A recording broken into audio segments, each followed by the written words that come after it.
नमस्कार. आशिष दत्त यूट्यूब चॅनलमध्ये आपलं मनापासून स्वागत आहे. शारदीय नवरात्री उत्सवाच्या निमित्त आज आपण अशाच एका व्हिडिओशी तुमच्याशी संवाद साधणार आहे. चॅनलला जर तुम्ही नवीन आला असाल तर चॅनल लाईक करा, सबस्क्राईब करा आणि व्हिडिओ जास्तीत जास्त लोकांपर्यंत शेअर करा. या वर्षीचा शारदीय नवरात्री उत्सव आपण मोठ्या हर्षात आणि उत्साहात साजरा करत आहोत.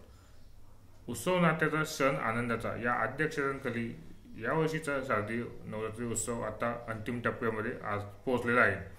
तर आजचा व्हिडिओचा विषय नेमका कोणता आहे आणि कोणत्या व्हिडिओचा विषय घेऊन मी तुमच्यासमोर आलेलो आहे. चॅनलला जर नवीन आला असेल तर चॅनल लाईक करा, सबस्क्राईब करा, व्हिडिओ जास्तीत जास्त लोकांपर्यंत शेअर करा. व्हिडिओ स्किप न करता शेवटपर्यंत नक्कीच बघा.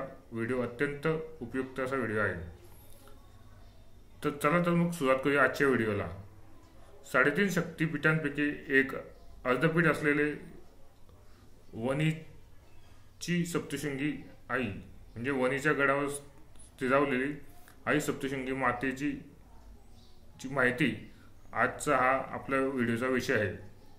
नेमकं या 3.5 शक्तिपीठापैकी अर्धपीठ म्हणून संबोधले जाणारे वणीची सप्तशृंगी आई या देवीची माहिती आपण या व्हिडिओच्या माध्यमातून घेणार आहोत.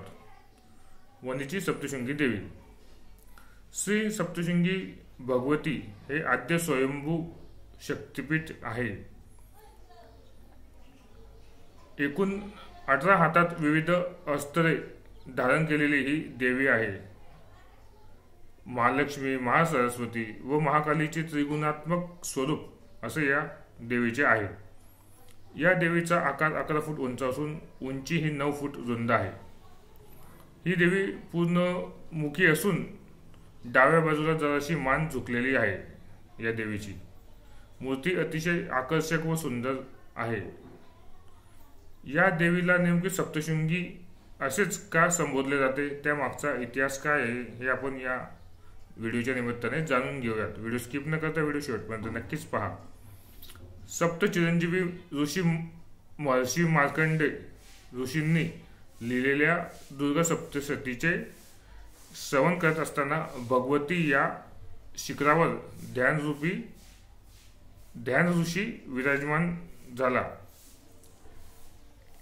सह्याद्रीच्या 7 विविध शिखरांवरती शृंग परिसरात विराजमान झालेली देवी म्हणून भगवतीच्या या स्वरूपाला सप्तशृंगी निवासिनी देवी असे संबोधले गेलेले आहे. असे या देवीला सप्तशृंगी असे म्हणतात.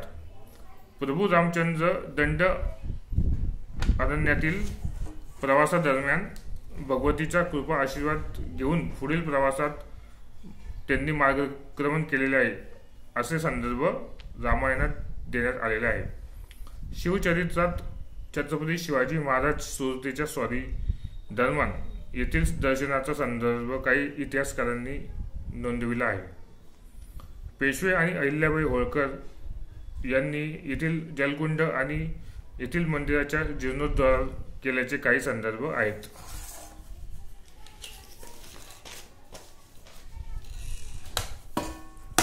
गुरु दत्तात्रय व महादेव अरण्यात गमन करत असताना त्यांना एक योगी तपश्चर्या करीत असल्याचे आढळले.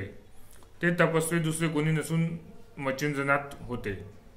पुढे दत्तराया व महादेवांकडून मच्छिंद्रनाथांना आशीर्वाद मिळतो की तुमची इच्छा आदिशक्ती सप्तशृंगी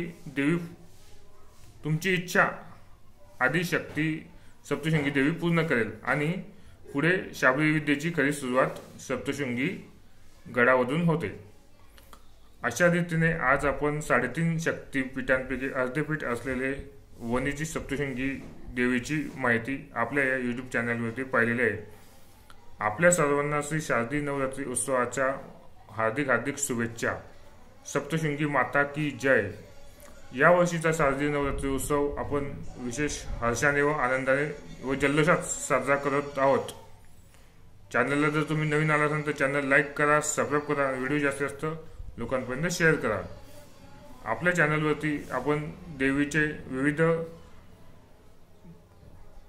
व्हिडिओ प्रसारित करीत आहोत आणि शारदीय नवरात्री उत्सवाच्या निमित्त नवदुर्गा विशेष 9 कर्तृत्ववान महिलांची माहिती देणारे व्हिडिओ आपण आपल्या चॅनलवरती प्रसारित केलेले आहेत. आतापर्यंत 7 व्हिडिओ आपण प्रसारित केलेले आहेत. त्या 7ही व्हिडिओंना अत्यंत जबरदस्त पद्धतीने प्रतिसाद मिळत आहे. अजून 2 व्हिडिओ यायच्या बाकी आहेत. चॅनलला जर तुम्ही नवीन आलात तर चॅनल लाईक करा, सबस्क्राईब करा आणि व्हिडिओ जास्तीत जास्त लोकांपर्यंत शेअर करा. धन्यवाद. जय माता दी. सप्तशृंगी आई की जय. जय माता दी.